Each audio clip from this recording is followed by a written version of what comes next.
Hello, everyone. Welcome back to another episode of Grid Encore. We took the live off Grid Live Encore because, let's face it, our coverage of these series really isn't live. I'm Ben Schneider, joined as always by Brandon Craftsman. Joe Samniego is with us as well to help with F2 coverage, and we have an open segment planned for tonight about the Hall of Fame voting that took place this week. And Joe and I, of course, will be at Portland next week, so we'll preview that action a little bit as well. He got the chance to interview Cole Custer and get some words from a defending race winner, so we'll get into all that here later on tonight. But first, Joe, I guess we'll start with you. How's it going? Good to have you on the show tonight. Good to be on the show. Very excited to be on the Encore program. And yeah, I figured join you for the double as well, even though I'll be heading off a little earlier than you. And Brandon, good to see you as well. How are you holding up?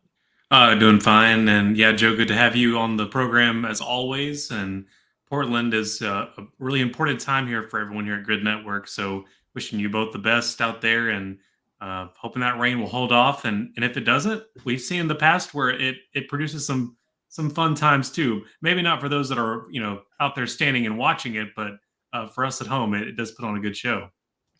I know it ruined one of my friend Ethan Smith ruined one of his cameras out there in 2022, the first year we went out with the torrential downpour that we had. Thankfully, last year was much better when it came to the weather, and looks like if we do get rain this weekend, it should hold off until Sunday. So hopefully we can get all the racing in. Although, like you mentioned, Brandon, we don't need complete sunshine. We can race in the rain. We just need to make sure we have no lightning that was within an 8-mile radius that'll cause a delay there for us, because that doesn't matter. We have the rain tires, but we can't race in the lightning regardless. So hopefully the weather cooperates a little bit better than it did this past weekend. I know Kyle Larson's double got ruined. Joe, you and I are doing a double today with the wrap-up and Encore, and I'm doing my own version of a double again the next 2 weeks with Portland with you, and then Sonoma with Brock Beard and Last Card at Info. So lots to look forward to. Thank you guys who are already showing up in the chat here. Hello to John, and hello to Adam as well. Blessed Memorial Day to you as well. And John, also looking forward to the Portland Xfinity race, as are we here at Grid Network. So we will keep you all updated from that, from the track. Here in the next several days as we get ready for that. And want to thank everybody for tuning in, especially our Patreon supporters, Colin Deschelle, Mark, Robin, David, and Matthew. Your support is most important this time of year because it's what is allowing me to fly out to the West Coast to join Joe for this weekend. And again, we can't thank you enough for your longtime support of this program and this network here. And again, if you're watching this, you like what you see tonight, you like what you see in a week's time here this weekend at Portland, you can consider joining them in investing in the Grid Network through either Patreon or through YouTube memberships. If you'd rather make a one-time donation instead, you can visit the Buy Me a Coffee link in the description box below, or donate through YouTube super chats that we now have enabled as well. And of course, you can always follow us on social media as well. Subscribe to the YouTube channel if you haven't already. Any support means the world to us and helps us continue to allow us to grow what we're trying to build here at Grid Network. So we thank you all for being a part of this journey along with us. Now, like I said, we had the Hall of Fame vote this past weekend. It's a subject that I'm very passionate about. We want to get into a discussion on the three that got selected to the class 2025. We obviously have a lot of racing to recap at Charlotte. That took place before the 600 last night. But first, Formula 2 joined Formula 1 on the streets of Monaco this weekend. Congratulations to Taylor Barnard, who picked up the win in the sprint race. He'd get to score a single point in his young Formula 2 career and then went out and won the sprint. So congratulations to him. I'm sure that's got to be a great feeling as you see the rest of the results there. We'll take you through the feature race as well. Zach O'Sullivan won the feature race. I know Joe has some comments on that here, and we'll get into that in just a moment. But Joe, first and foremost, the viral moment from the weekend, I think, was something that happened during qualifying. I know it certainly took my breath away seeing it in real time. Isaac Hadjar had a close call approaching Timo Miata in the tunnel, not getting the message, or if he had gotten the message, he hadn't received it and acted on it because he was coming at full speed. Miata obviously had some sort of issue, was going very slowly through the tunnel, and at the last second made an evasive maneuver to avoid him. What was your reaction to seeing that in real time? Very impressed with the ability of him to avoid the crash, because as soon as I saw this replay, I just thought, we're going to see him just go right into the wall in the tunnel, trying to avoid the miss. Kept it going. And overall, this just really shows the talent of these drivers in Formula 2, how close they are to being to that next level of Formula 3. One thing I will say when it comes to the safety in the tunnel area, we know we've seen some of the greats, including when Michael Schumacher and Juan Pablo Montoya collided behind a safety car in the tunnel. You're going from that transition from a bright sunny day to the dark, come around essentially a blind corner, and you see a car there. It's just slow. What quick reaction time these drivers have to just make that move and keep going like he was unfazed. I was just really impressive. I know at the end of the day, it's something we've been talking about. It went viral for everyone to see. This is the kind of athletes we have in Formula 2. Maybe get some more eyes on Formula 2, especially since this was a big weekend for fans of F1. A casual fan, maybe seeing this getting more vested in Formula 2 because Formula 2, Oliver Berman, a lot of folks remember him from Jeddah scoring points. It was a wonderful way to get folks to watch that. And some of the best racing in Monaco. We can't unfortunately say that for Formula One, but we had plenty of good racing overall, including Zach O'Sullivan and his very creative way of obtaining the lead, where he essentially 42 lap race, he had to make a pit stop, stayed out, waiting for that safety car, We have some debris going up the hill, virtual safety car, pits. Next thing you know, he comes out with 2 laps to go with the lead, claims it. Brilliant move. I'm just curious if maybe in the future going to make some sort of rules like, okay, you have to pit within at least 5 laps before the end of the race so you don't do this. But well played to the team. They overall played their car right to get that feature win at Monaco, the big one. Everybody wants to win there. So overall, it was a solid race weekend, good weekend. And I think that viral moment get more folks to pay attention to Formula 2 and Formula 3 as well. Yeah, well, our own Kobe Lambeth in the chat as well, and agrees that was a scary moment, could have been really bad. So I certainly hope that, again, if they were trying to relay that message to Hadjar to slow down, obviously he didn't get it in time, and thankfully he took an evasive maneuver to avoid it. But I certainly hope that Formula 2 and Monaco can learn from that and see if they can try to improve safety, especially in tunnel, because you can only imagine if Hadjar had run into him at full speed there. I don't want to imagine the worst case scenarios of what could have happened in an area of a track like that. So thankfully, we ended up getting a clean result out of that. And again, it's something that we can still use, hopefully, to try to improve safety around Monaco. But congratulations to him. He recovered from that to still come with a second place in the result, or in the feature result, rather. And Zach O'Sullivan, congratulations to him on a winning strategy like Joe just outlined for everybody. And sorry, trying to get rid of the results graphic here so we can go back to the group layout. Let's bring Brandon back in now, and let's go into our open segment. Obviously, big time year for the NASCAR Hall of Fame. The nominees list came out last month, and this month we got those voting results in, and this is our first show since that's happened. Carl Edwards, Ricky Rudd, they were the selections for the modern era ballot, and Ralph Moody got in on the pioneer ballot. So Brandon, I'll go to you first. What is your reaction to Carl Edwards and Ricky Rudd getting in? And I think Edwards certainly a little bit divided opinion on him. Some people thought maybe it was too soon. Others, like myself, had no issue with that. What was your take on the results from the Hall of Fame class this year? It kind of made sense to see Ricky Rudd there, and of course Ralph Moody. That I was just kind of waiting for that to happen, along with many other names that were waiting on to be inducted into the Hall of Fame. But Carl Edwards, yeah, it does make sense, but also at the same time there are some other names you would think that you would want to put there before you got to Carl. But I mean, looking at his impressive resume with Roush Racing and back in the day with the Busch Series and the Truck Series and all the backflips he gave us over the years. Those weren't for nothing. Those were because he was a really good race car driver, and the dog agrees as well. I think Carl deserves that spot as much as anyone else. But I go with something you've said before, Ben, about it. There are some that we need to put in the Hall of Fame now, as opposed to years down the road when maybe they won't be able to give their own speech, or maybe they'll already have passed away and they won't be able to give their speech. So it is a good thing to be putting those who are among the living in the Hall of Fame so they can actually come in good mental capacity and come give their speech.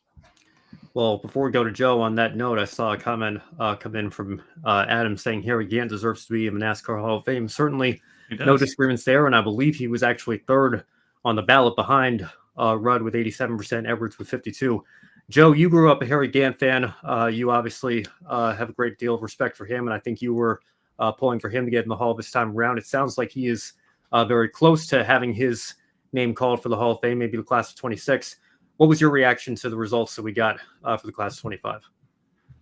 Well, first of all, definitely all the congratulations to all the drivers that got into the Hall of Fame this year. They earned it. Ricky Rudd, Carl Edwards. I was one of those people that was surprised that he got in this year. But when you look at his racing record, it does speak for itself. He is very much a driver that, when he was racing, connected with the fans, brought the fans a lot of joy, brought a lot for the sport.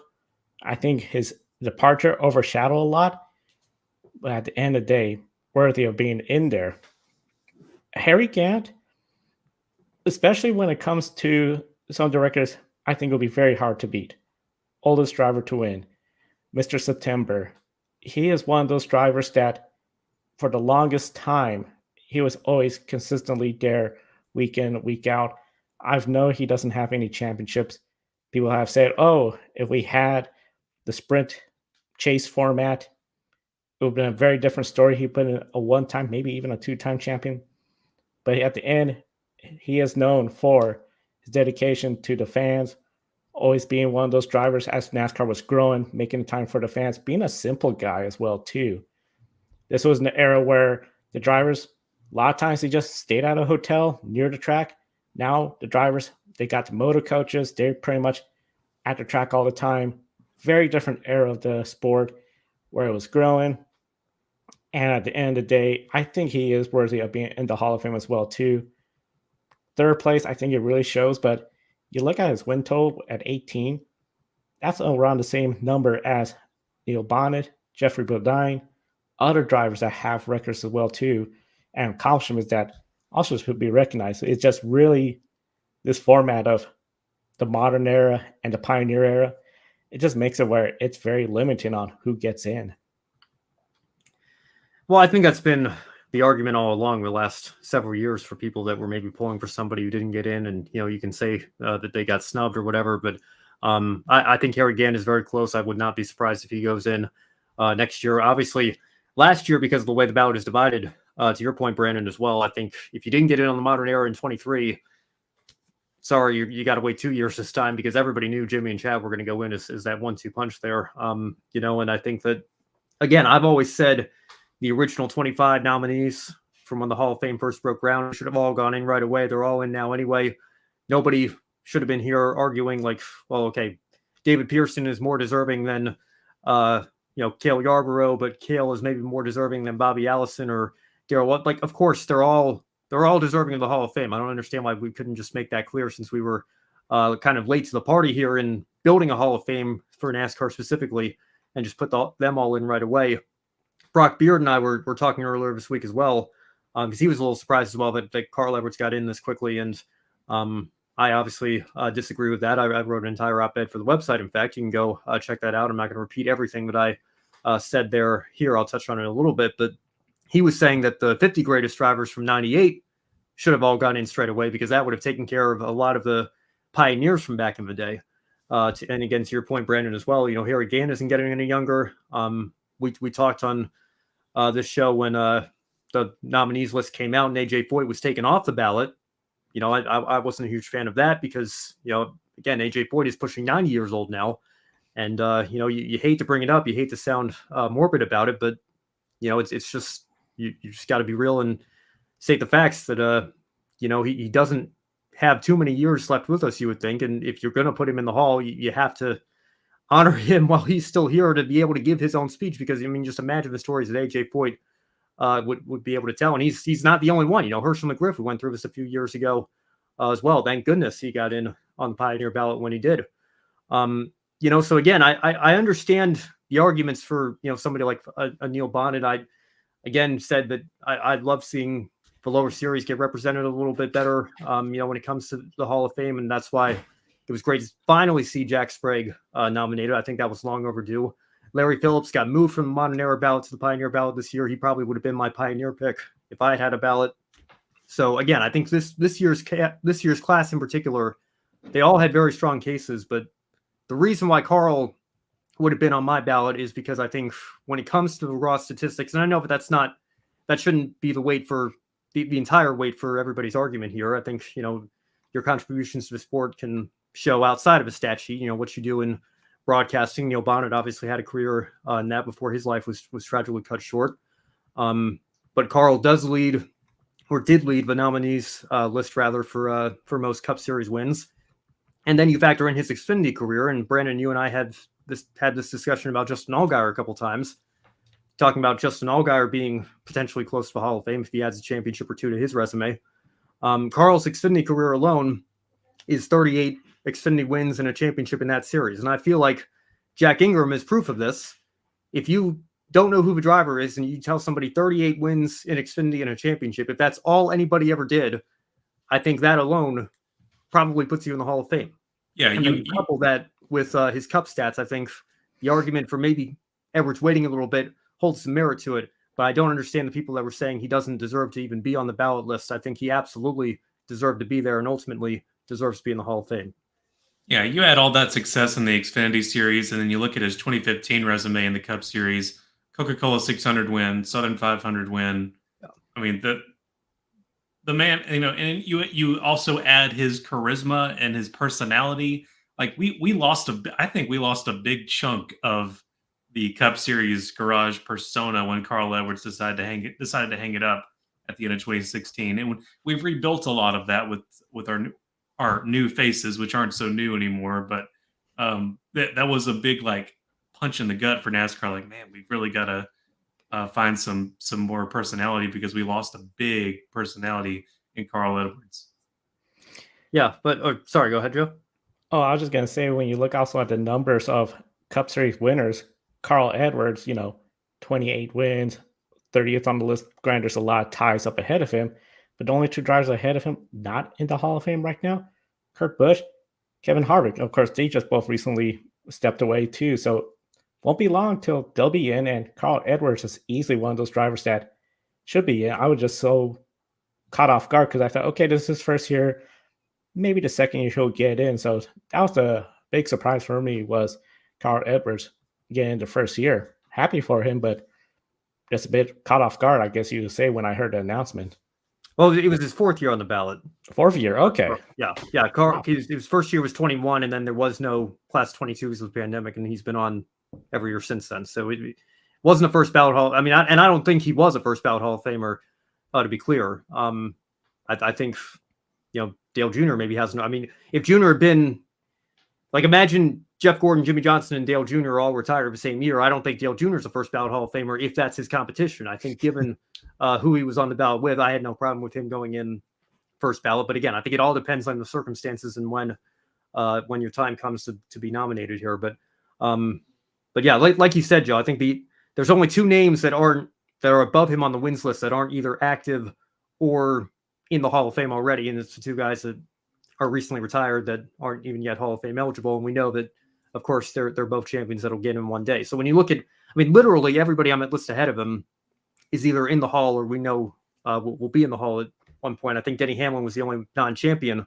among that, that isn't already in the Hall or still active or recently retired. But we know with 54 wins and even more success in Xfinity as well. And now what he's doing in the ownership realm was 2311. I think that plays no small role in building his resume up a little bit as well. So we know he's going to be in the Hall one day as well. But again, I think that it bothers me a little bit that we've slowed down to the point where we're only putting 3 in at a time. And especially because we lost a year because of the pandemic, I think that really, people were making the argument that 5 is too many in the Hall of Fame is maybe getting watered down. But I think what we've realized now is, in trying to divide the ballot up, is we still have a lot of deserving pioneers that we've got to put in the Hall of Fame.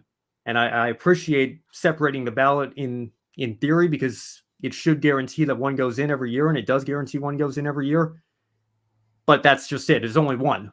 I think when you look at that pioneer ballot every year, the fact that we've had to take a couple of names off of it, because Sam Ard, I mean, again, you talk about Xfinity drivers, and there was Busch Grand National at the time, obviously, but what Sam Ard did, a pioneer in that series, I think absolutely deserving in the Hall of Fame. I might have voted for him if I had had a ballot the last couple of years. And it troubled me that he didn't make it back onto the ballot this year. So I understand the argument, especially from some old school fans in particular, that maybe it wasn't Carl's time just yet. But again, I think his resume holds up when compared to everybody else on the ballot. But I do very much understand the argument that we have a lot of people still waiting to get in that probably should have been in a long time ago. Another one of these drivers, I mean, the one we're missing here is Ricky Rudd, and the Rooster, as he was called, just the tough as nails persona. Yeah. I mean, that's a no-brainer, man. And I kind of have a soft spot in my heart for Ricky Rudd because my dad's name is Ricky, and like he raised me on Davey Allison, and of course that was after a brief period with Dale Jarrett, that's the spot that Ricky Rudd filled for the bulk of the rest of his career there with Robert Yates and the gang and Yates engines. But man, just there's nothing like seeing the back and forth between like him and Ryan Preece and just being all sunken in the face from a terrible crash and just coming back the next day. All right, let's go. I mean, and also, and you go back to the Dale Jr. download and hearing when they had him on there. I'm so glad he was able to come on there and talk about his time with Richard Childress and how he felt like he, like that was going to be his destiny, and fate had different plans, and all of a sudden it's Dale Sr. that took the legacy of the three, but it was almost in an alternate universe, almost Ricky Rudd in the RCR3. Yeah, couldn't be happier for Ricky Rudd. Again, and in the interest of full transparency, if I had a ballot this year, it would have been, I think, Edwards, Bonnet, and Phillips. But I couldn't be happier for Ralph Moody. I think absolutely, again, another deserving, overdue pioneer of our sport. And couldn't be happier for Ricky Rudd. I think, a soft surprise given how many years. I think this was his 8th year on the ballot. So he was almost using up his modern era eligibility before he would have had to move to the pioneer ballot. In just a few years' time, reaching that 10-year time limit. But really hard to argue against it given his longevity and that consecutive start streak, which, again, I think he didn't fully retire in 2006. He came out of retirement to be a relief driver for Tony Stewart for one race, and then, of course, came fully out of retirement in 2007 to run one more year in the Yates car. So I think, that Ironman streak that Jeff Gordon has since broken, I think, really could have been extended by, close to 65, 70 more races. I know he got hurt at the end of 2007, had to miss a few races there at the end of the year, but, he probably could have extended it well into the mid 800s, even longer than it was. So I think his longevity, plays no small role in his resume as well. But again, you contrast that to the point that you made, Brandon, about Carl Edwards, and you brought this up as well, Joe, stepping away so soon. I think that, some people argue that, maybe the fact that he just kind of walked away from everything so suddenly, maybe hurts his case. I think if anything, it only helps his case, because you look at the numbers that he put up, and then you realize that he did step away much sooner than we were expecting him to. So it's all condensed into really only about a 12-year time period. And that's, almost 2.5 Cup Series wins per year when you do the math. I mean, the guy was so good straight from his rookie year with Roush Racing in 2005. I know he ran the back portion of a 2004 season, so he wasn't officially eligible for Rookie of the Year, but still a very strong, true rookie season. And then obviously very nearly won a championship in 2011 in that tiebreaker with Tony Stewart, and then had one hand on it, as we like to say here on this network a lot of the time, in 2016 before late race restart ruined that, obviously. And who would have thought that would be his last moment in the sport? It's unfortunate, because I do wish, I think he had a lot more talent to give, and who knows where his numbers would have ended up if he'd stayed a few more years. But, we can only look at the reality of what we have. And I think, again, thoroughly deserving of the Hall of Fame. You can argue if he should have gotten in this year or not, but I think you can't deny that his numbers hold up, and he should be in the Hall regardless. And we'd love for him to come back. I know he probably wants nothing to do with it, but we would love to see him come back. Well, I threw that tweet out there. It always amazes me. I've got the tweet from last night about Dave Blaney winning Daytona in 2012. And you just I don't know. Sometimes it's the tweets that have no hashtags or don't tag anybody, but somehow end up going the most viral or blowing up, as the kids say. But I tweeted that when the Stage 60 Cam Watersteel was being tweeted out. It's like the year is 2038, and Roush Fenway, LeBron James, Keselowski Racing is teasing the Stage 60 car as Chris Buescher enters his retirement tour, and Scarlett Keselowski is about to make her Cup debut. And here comes the Stage 60 ride, and Twitter says, you know who it might be? Carl Edwards.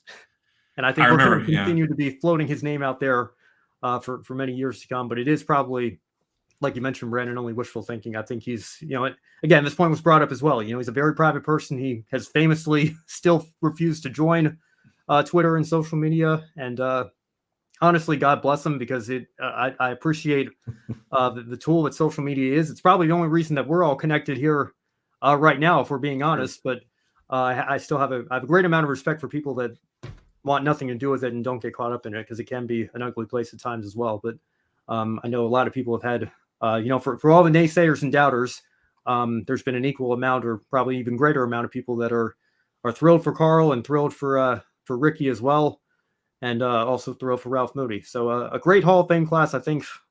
In all three of these individuals, I don't have a problem with either of them going in this year, and already looking forward to the nominees list coming out for next year in the class of 26. But first, we'll induct them in the early months of 2025. So really looking forward to that. And let us know if you're watching in the chat, or leave a comment if you're watching afterwards. Would you have picked these three, or is there somebody else that you think deserved it more? And go ahead and make the case, because this is something that I love. It's a conversation I love having every year around this time of year. And again, I know it was kind of pushed back a little bit last year because they were trying to decide if Jimmy was eligible because he came back to race part-time. But always love this time of year, and getting to reminisce on the history of our sport and all these individuals that were a part of creating it. So congratulations again to the class of 25, and we'll look forward to seeing them inducted very soon here later this offseason. Well, on that note, Joe, I know you got the chance to sit down with Cole Custer within the last couple of weeks here, previewing the Portland race weekend. Of course, Custer is the defending winner of that race, and we will be there this weekend to see him go for a repeat there as the defending winner at that track. Here's what Custer had to say in previewing this interview that Joe did with him, previewing the weekend here at Portland. Well, I've always loved the road courses. There's so much that you can do as a driver. You can shift, you're hitting the brakes, you're turning left and right, you're hitting curbs. There's just so much that you can do to try and make your car better at a road course. And it's something I've always looked forward to. So Portland's definitely one of those tracks that, there's a lot the driver can do. So it's enjoyable for us because we're not just handicapped out there. We can really make something happen. And we'll see if Cole can make something happen this weekend as he goes for his second win at Portland in a row. Joe, thank you so much for joining us on the Encore show tonight. Is there anything else you want to preview before we head to the track this weekend for ARCA West and Xfinity at Portland? I think it's going to be a very exciting weekend. We'll see how the weather turns out, but what an Xfinity Series lineup we have. Of course, all the regulars, plus Shane Van Gisbergen running it. NASCAR, we're going to see from Malcolm in the middle, Frankie Muniz in the race. I think that's going to be really exciting. And then the ARCA West Series, Marco Andretti's going to be in the field. I know he'll be looking forward to a track he's familiar with an Indy car. Stock car is going to be different, but I think he'll be loving to get what happened at the Indy 500 behind him, focus on another race. And Isabel Robusto in the field as well, too. It's going to be a fun, exciting weekend. We're very excited to have everyone join us through the streams. Be sure to subscribe so you don't miss any of our coverage from Portland. All right. Well, Joe, before we go, I know obviously you're not sticking around for the Charlotte recap, but is there anything that stood out to you from that weekend or from Formula 2 that you want to give a one shining moment to before we let you go tonight? From the Charlotte weekend, I will say one shining moment that stuck out to me. It's an Xfinity Series driver, but we talked highly about for his Cup Series race, Justin Allgaier. Justin Allgaier, of course, he has had some substitute roles in the Cup Series. At one point, he had a full-time ride. Didn't work out. Gone back to the Xfinity Series where he's with Junior Motorsports and that number 7, and everyone keeps talking about when is he going to get that Xfinity Series championship. He had a situation with the number 5. You're going to be in the car in case for some reason Kyle Larson cannot make this. He said in the press conference during the rain, which became essentially the post-race conference, that he went to the track thinking, I'm not really going to race. He told his wife, you can just stay home. Kyle Larson's probably going to show up. It's going to all work out. It didn't. He got the fire suit. At one point, they had to look for the fire suit because nobody knew where it was. And he went out there, fell a little bit behind, lapped down, came back. 13th place finish. I know everybody was hoping it will get going again, but he's credited with a 13th place finish in a car that was not set up for him at all. Big kudos to him. I mean, even the baseball cap that said Hendrick Automotive did not fit him. So what an effort by Justin Allgaier. That was my shining moment for what he did, stepping up big time while everyone was watching what Kyle Larson do. He's my shining moment. I think a lot of people's shining moment as well this weekend was the drive that he put in. And again, I am so frustrated, even though I understand the situation NASCAR was put into, but very frustrating that Kyle Larson couldn't get in that car and try to drive up through the field again for the last 150 laps. Because, again, people made the comparisons to Milwaukee when Denny Hamlin replaced Eric Almirola. I think very different circumstances here, but I mean, that would have been a very cool night for both Justin Allgaier and Kyle Larson if after all of that, they could have come away with an even better finish than they did here. But all credit to Allgaier. He did everything he needed to do and everything that 5 team and Hendrick Motorsports asked of him. And again, I think proved that just because you're not racing on Sundays regularly doesn't mean that you can't have a successful career in the sport and showcase your talent. And he does that on a weekly basis in the Xfinity Series. And that's something we are always happy to talk about here on the Encore show. And we'll get into the Xfinity race here in just a little bit. But in the meantime, Joe, thank you so much for joining us. And I guess I will see you in about 72 hours as I'm getting off a plane at PDX. So we'll look forward to that later this weekend. All right. We will move on now and let's talk about the Charlotte race weekend here. And let's start with the ARCA Menards Series. Tanner Gray, congratulations to him. I know he's been trying to break through here in this 18 car for a long time. Looked like it was going to be another difficult race weekend for him, and suffering a flat tire in the middle part of this race, had to work his way back on the lead lap and ended up coming back to take the win here. Carson Kvapil, another strong run for him in second. Andres Perez Solara in third. Will Kimmel fourth, and LeVar Scott rounding out the top 5. And we'll take you back through to the second page of the results here. Tough day for Jason Alexander, cause of the first 2 cautions here, and we'll have the last car article on his race here next couple of days. Also tough break for Caleb Costner, who was credited with 30th place points, but it did not start status because he had to withdraw after a practice crash. They did not have a backup, and that was the end of his race weekend, unfortunately. So we'll make a note of that in the last car article as well. But Brandon, great to see Tanner Gray finally break through. I know we've talked a little bit on the show about how the 18 car can sometimes be a little bit OP in this series, but still always nice to see a first-time winner in the ARCA Menards Series. Yeah, you're right. It doesn't matter what team they're a part of, though. Tanner Gray, it's good to see him get his first win, especially overcoming adversity with a flat tire. That's no easy feat. So that's good to get that national ARCA stage race at a place like Charlotte. Yeah, and shout out to a couple of other drivers as well. Dean Thompson finishing in 7th, the first. I mean, all the talk about Kyle Larson doing a double. Dean Thompson had a triple this weekend with the Truck Series and the Xfinity Series as well, and getting that kicked off with the ARCA race on Friday. So he had a busy weekend ahead of him, but solid run for him in 7th place. Amber Balkan down in 15th. I know probably not the result that she was hoping for, but continue to admire how she's gutting it out through the foot injury that she's dealing with. So hopefully she's back to 100%. Sooner rather than later as well. We move on now to the Craftsman Truck Series race, and it was Nick Sanchez who took the win here. We'll get more into his race here in just a moment, but continuing down the top 5, Stuart Friesen, strong run for him in second, certainly a run that he needed. Grant Enfinger in third, continuing to build up that program. Matt Mills, solid run for him in fourth, as for Ben Rhodes in fifth, trying to rebound from a slow start to the year. Corey Heim crossed the line in second place, but you got to go over to the second page of results to see him he was disqualified for 3 lug nuts not secured. We'll get into why that was the case in just a moment. But first, Brandon, let's talk about the winner, Nick Sanchez. Second win of the year. Do you think he's emerging as a true title contender, maybe one of the ones that can take the fight to Corey Heim when it comes time for the title fight at Phoenix? Yeah, he certainly hasn't been as consistent as that of Corey Heim, but you take a look at Nick Sanchez and what he's able to do this year, the win at the start at Daytona, getting it done here at Charlotte, plenty of top fives to speak of. Really, the last 6 or so have been all top five, save North Wilkesboro, finishing just outside of the top five. His worst was at Coda, finishing 18th. So some trouble there at Vegas, Bristol, and Coda with a 17th, 17th, and 18th. But no, really strong and consistent. 2 poles at Texas and Darlington. He's it's looking upward here for Nick Sanchez, and if he can keep the fighting gloves off like we saw last year, maybe the morale will stay high over there in the 2 camp.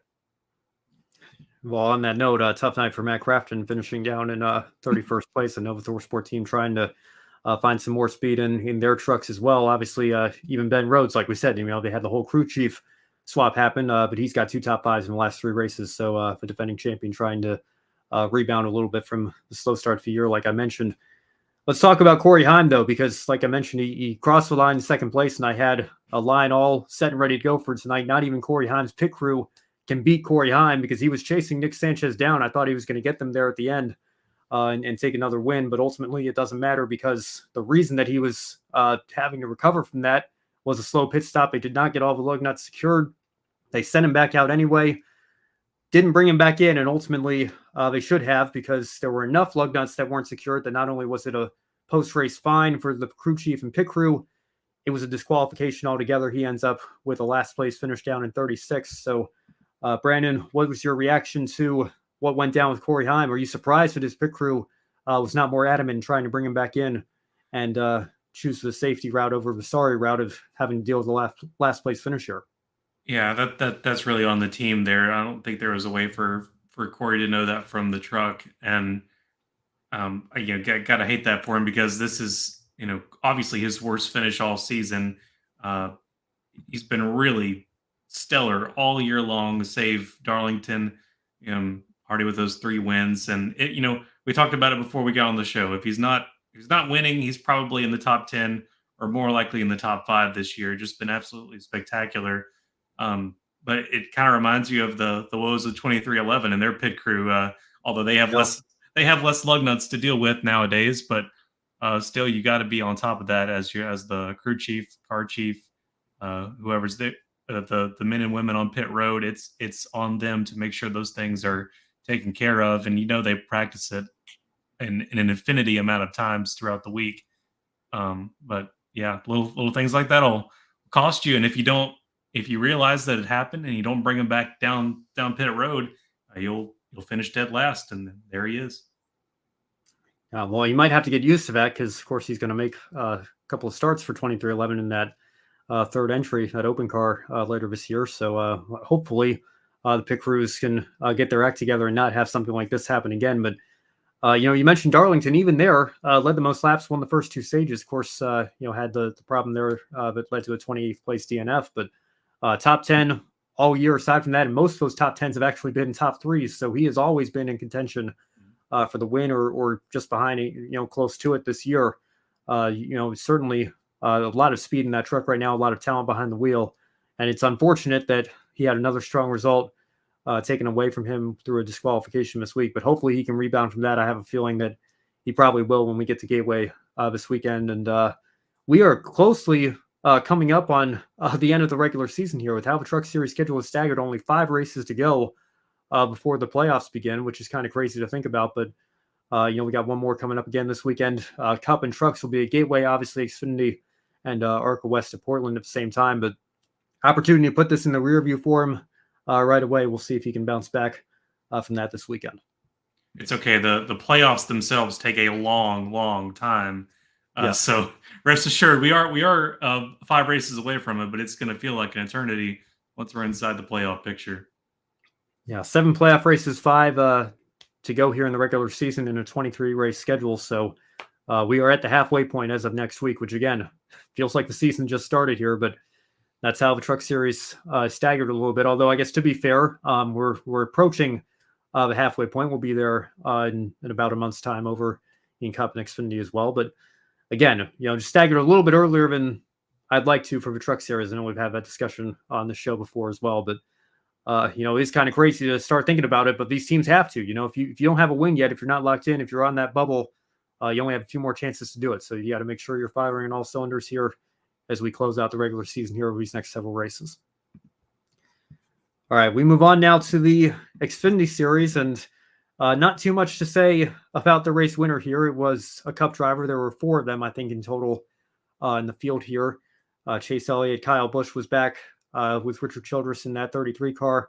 Noah Gragson as well, maybe a little bit different situation, helping the Rhett Jones team, making the jump up to the Xfinity Series. So a solid day for him in 10th place.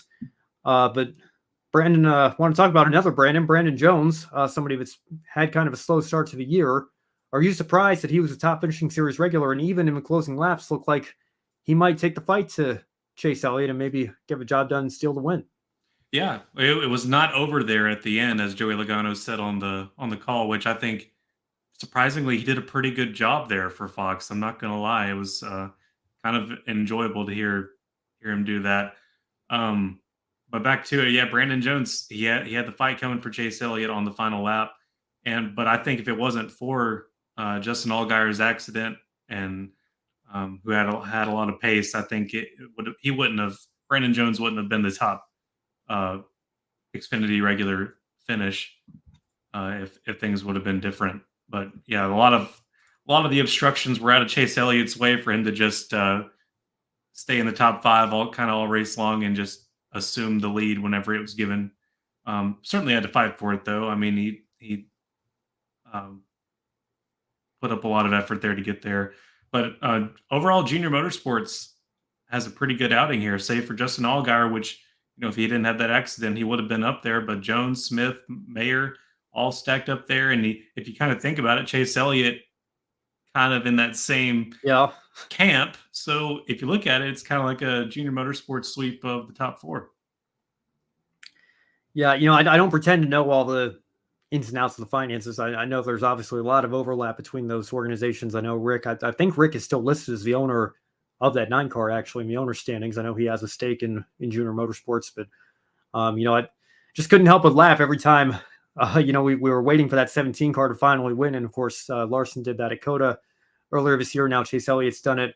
But everybody's like, Hendrick Motorsports hasn't won an Xfinity race since Tony Stewart at Daytona in 2009. I'm thinking to myself, okay, well, that's technically true, but there's some context there that you're kind of missing, because when Junior came to Hendrick, obviously those organizations really kind of merged into one there. And it's only been recently, the last couple of years, that Hendrick reopened that car out of their own shop and that 17, bringing that ride back. But again, when the 88 comes back, a lot of times it's got the HendrickCars.com same kind of paint scheme and everything on it. So I think who owns it now, Yeah, 6 of one, half a dozen of the other. It is pretty, there is a lot of overlap. I don't doubt that one bit. Junior says that, there's not as much overlap as some fans try to, say there is sometimes. And I know that they are an independent organization technically. And, we keep hearing these rumors that maybe he's finally going to consider buying a charter and bringing the team up to Cup, but there is no denying that Rick has some involvement there. So Chase Elliott, I guess you can say leading a 1, 2, 3, 4 sweep for Junior Motorsports or Junior Motorsports related, related entries here this weekend. But like I said, 4 Cup drivers in the field total, all 4 of them ending up in the top 10. Ty Gibbs in 9th place as well. Was originally supposed to be Eric Almirola. Team decisions. I never got a explanation beyond that unless I missed it. But for whatever reason, Ty ended up taking the seat instead, came away with a solid 9th place finish there.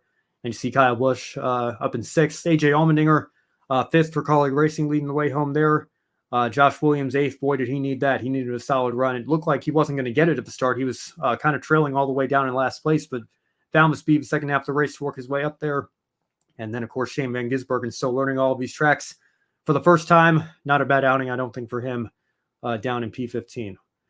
Yeah, Now, we can't let the buzz leave Shane Van Gisbergen, and we still need to pay just as much attention to him as we did at the start of the year. I'm saying that for myself. Well, and especially given what's coming up here with 2 road courses in Portland and Sonoma, would not be surprised at all if he doesn't at least take one of those and end up in victory lane. So we'll keep our eye on that here over these next couple of weekends. And all eyes will be on him for Chicago, trying to defend his title, and also maybe we'll have a Xfinity race in the dry come July. Yeah. All right. Well, one more thing I want to talk about. You see Cole Custer down there in 32nd and Austin Hill in 25th. They got together late in the race, and after they got together, Austin Hill showed his displeasure by spinning Cole Custer out. Now, here's what my editor-in-chief over at LastCar.info had to say on his post-race live stream yesterday regarding that incident and what he thinks should happen in regards to Austin Hill. I am firmly in the category here that, yeah, he should be suspended. Not just because of this one incident with Cole Custer, but within the context of these other incidents that he's had over the years. That deal with Cole Custer was stupid. He could have really hurt Cole Custer in that accident. When a car wrecks, it is already wrecked, when it's already lost the rear clip, wrecking it again is potentially dangerous. I think it's actually worse than the Kyle Busch and Ron Hornaday thing, because at least Hornaday's truck was perfectly intact when Kyle Busch forced him into the outside wall there at a very fast track. Custer's car was already wrecked. And how often do we hear in these accidents that the second hit is the one that really hurts the driver? This very easily could have been another situation there. All right, well, Brandon, I'll pass the question on to you now. Should Austin Hill be suspended for the incident and the retaliation with Cole Custer? You and Brock have a way of being very persuasive on me on different topics like this, because I can go into reading a question and go, I don't know, and then I see an explanation like that and go, he does have a point. He brings up Kyle Busch and Ron Hornaday, and my mind wasn't going there, but here we are. It was already yellow flag, and after a wreck, but Hornaday's truck was still pretty intact when Busch came and gave his displeasure.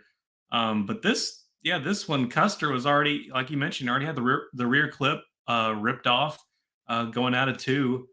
And then here comes Austin Hill giving him the chrome horn on the back and let him know that he was number 1 and gave him the turn. And he went back into that inside safer barrier, which is kind of curved out where we have the Charlotte Roval now.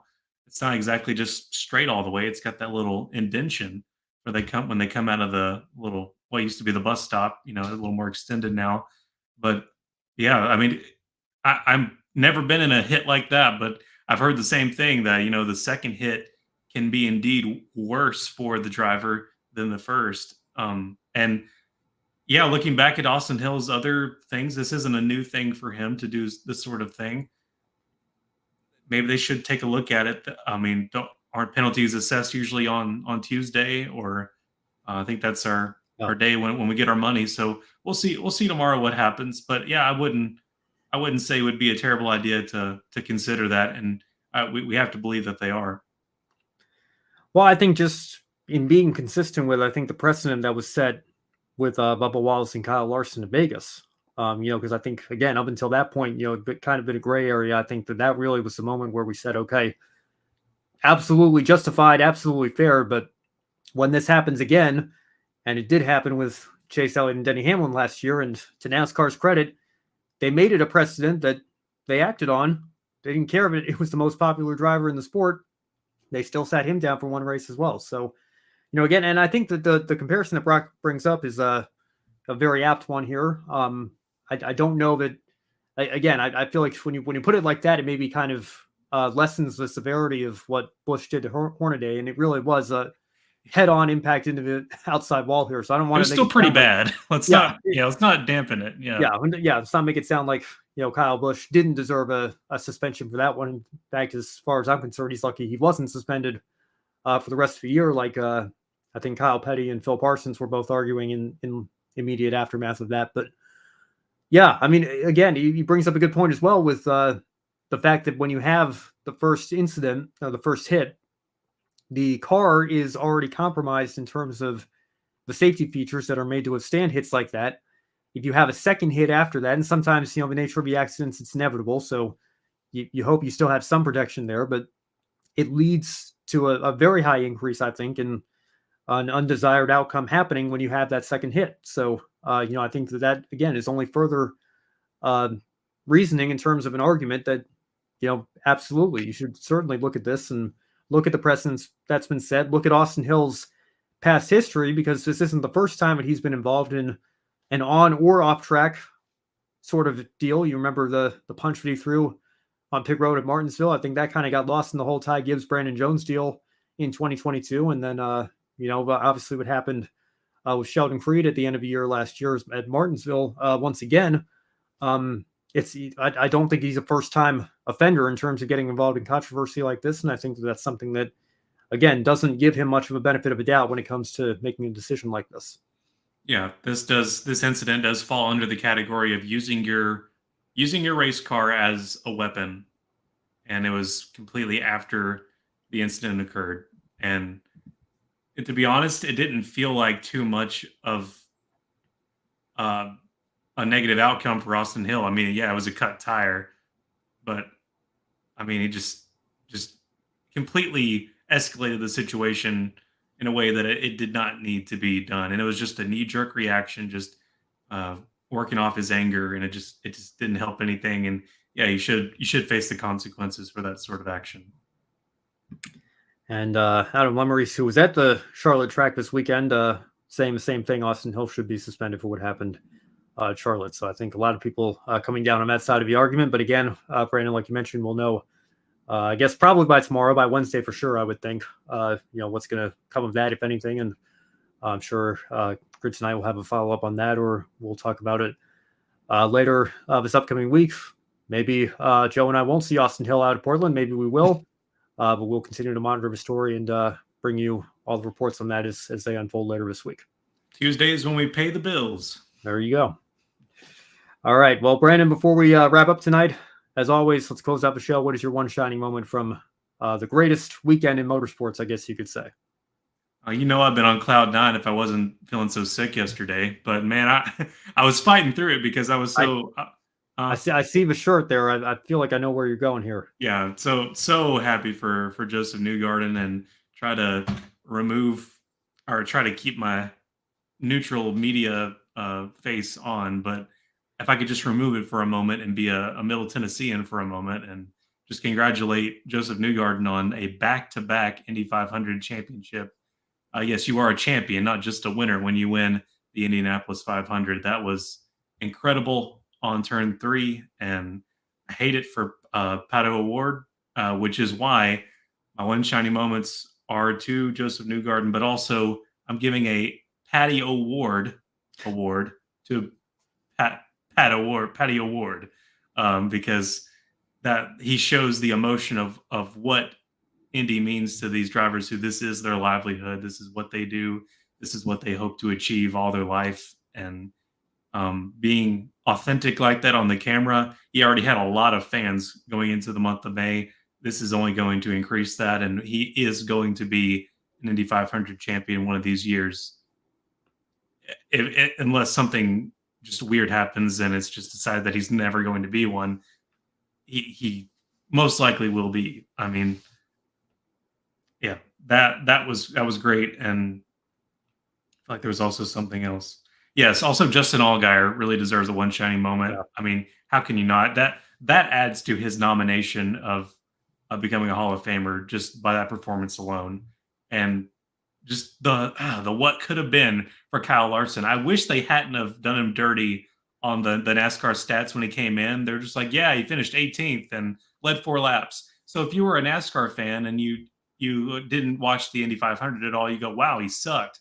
Well, no, he was like 6th, he was 4th, and he was poised to win if he didn't have the pit road speeding violation.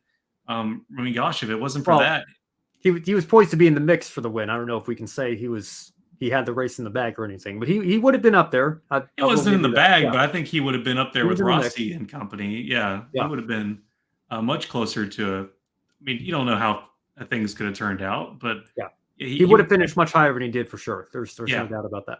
Yeah, and I just the rain did what it did in Charlotte, and we never got to see the double, which is a letdown.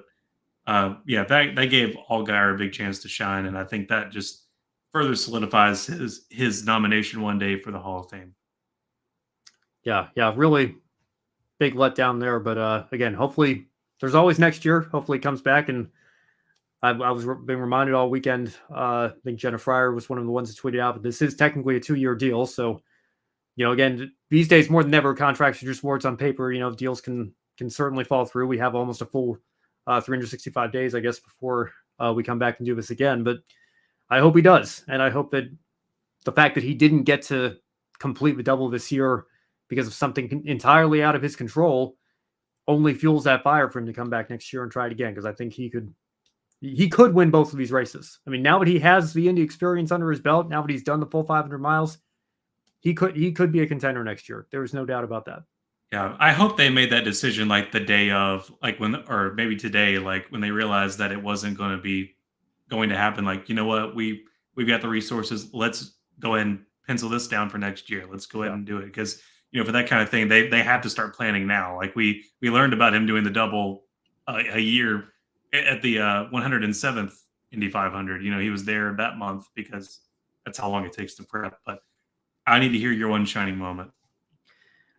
Yeah, well, first of all, I don't want you to worry too much, because if a driver from Newcastle County, Delaware, won the Indianapolis 500 back-to-back years, I would definitely be taking off my media cap for that one. And from one person from my part of the country to another, tip my cap to him. So I totally get where you're coming from, Newgarden, and I couldn't be happier for him myself. I think with that Borg Warner bonus going back-to-back, over a $4 million payday from that purse, like 440,000, yeah, something like that. Yeah, an incredible payday for him. I know he doesn't get all of that, but great result for him and Team Penske nonetheless.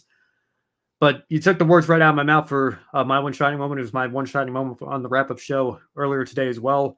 Kind of bridges the gap between Cup and Xfinity, but how can you not give it to Justin Allgaier? Just the fact that he jumped into a car that he was not intending to race. It was just really an insurance policy should something go wrong, and unfortunately it did. And again, nothing that Kyle Larson did wrong. It was just circumstances out of his control with the weather. But Allgaier made the most of a undesirable situation, got into the next-gen car, which he has very minimal experience driving, and came away with a top 15. I think that is an incredible performance. And to your point, Brandon, showcases that he has Hall of Fame caliber talent, and we'll see where his Xfinity career goes here over the next several years. I said on the wrap-up show today, I don't know if he's, at this point in his career, if a Cup drive would be something that interests him, but the reason he's not in Cup is not for a lack of talent. We saw that yesterday, and we've seen that with what he's been able to accomplish over the years with Junior Motorsports. So Justin Allgaier getting in that car, getting a result like that is my one shining moment, no doubt. Yeah, I think we've heard it from him. The biggest reason is he's a husband and he's a dad. Yeah. I think that's what sells him. And fair enough. Yep. Fair enough. The Xfinity Series needs, I think, drivers like that. And he's been a great ambassador for that series. All right, well, as we come up here on an hour tonight for the Encore show, 3 hours when you include the marathon wrap-up show we had earlier today. We had a lot to discuss. My voice is now I understand how Josh Birch feels now. He certainly had one heck of a weekend as well. I said Christopher Bell was the only one who was happy the race got called. I think I might be mistaken. I think Josh was relieved. Add Josh to the list. Yeah. Yeah, he didn't have to stay up a little later than he did, covering that race. But thank you all again so much for sticking with us this weekend and tuning into all of our coverage. And be sure to subscribe.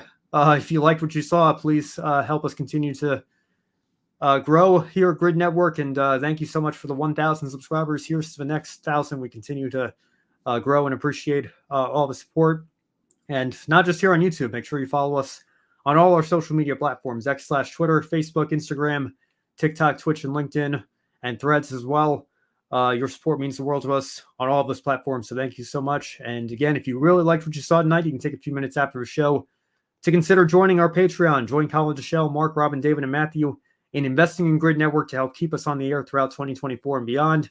Our long-term goal of $500 per month will help us begin attending races on site on a more regular basis. And that expands our coverage for you, the viewers, just like what you're going to see this weekend with the Xfinity Series and ARCA West at Portland. So if you want to see more of that, you can join the Patreon, or you can also become a member of the Grid Network through our membership deal with the YouTube channel now as well.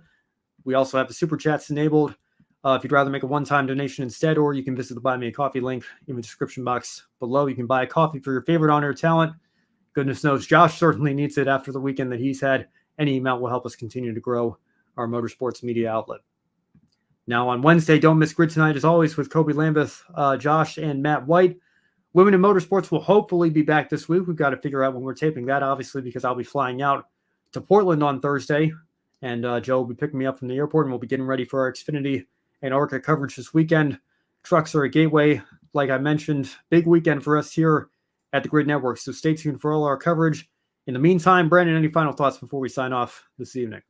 Going into the summer swing of motorsports, it's a fun time, and wish you and Joe the best of travels and productive production out there in Portland once again, and also your work with Brock and Sonoma. Love this time of year for you and getting that kind of coverage out there. Also, one more thing on Joseph Newgarden, while I can still be a homeboy fan just for a moment. If anyone can do the first ever 3 in a row, I don't see Penske changing. I don't see his caliber of talent changing in the span of a year. So I do not put it past him to make history. That is all. You know, the track always chooses the winner, and you brought up Pato O'Ward, and before we go, I want to say again, I don't doubt what you're saying. I believe he's going to win that race one day. I have to bring up, I also thought Carlos Munoz was going to win this race one day, and I still think if Carlos Munoz got a ride at the Indianapolis Motor Speedway, he would be a contender, but you know, there are no guarantees in this sport. Sometimes it can be cruel that way, and Munoz certainly have a talent. It's a shame he never got more opportunities, but you know, I don't, again, you know, it's not a talent issue with Pato O'Ward. He's been in the mix every year of the last 3 years. And if he keeps driving like this, he's going to break through one day. I think Joseph Newgarden might be the next 4-time winner. I think he might become the first 3-time winner in a row next year. I don't doubt that he could do that either. So I am already looking forward to 2025 and what the Indy 500 might bring. But great race weekend. Like I said, wish the weather could have cooperated a little bit more for Larson, but thankful we got the 500 in and got an official result, at least for the 600, so that we could have a regular schedule here today. So like I said, thank you all so much for sticking with us. Wrap up earlier today and Encore tonight. For our fearless leader, Joe Samniego, for Brandon Crossland, I'm Ben Schneider. Have a good one, everybody. Stay tuned for more coverage this weekend from Portland International Raceway.